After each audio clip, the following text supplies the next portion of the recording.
So ito guys, meron tayong tanggap na desktop computer. Ayan. So issue dito is na display.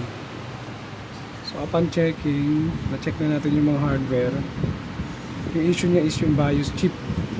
Kadalasan kasi pag corrupted yung BIOS chip, nagkakaroon ng no display yung output ng desktop laptop kapag corrupted po ang BIOS chip.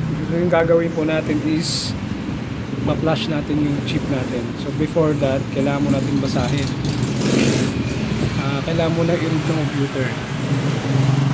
So ayan. So ignore lang natin.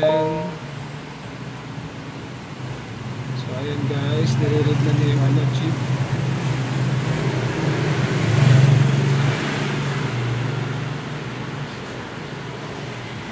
So ito po yan.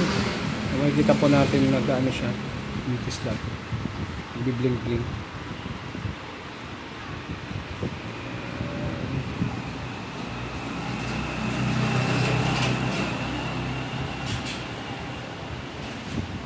So yan po, ganyan po yung pag-read. Tapos pa-flash po natin mamaya. Tapos check natin kung may display na yung desktop mo.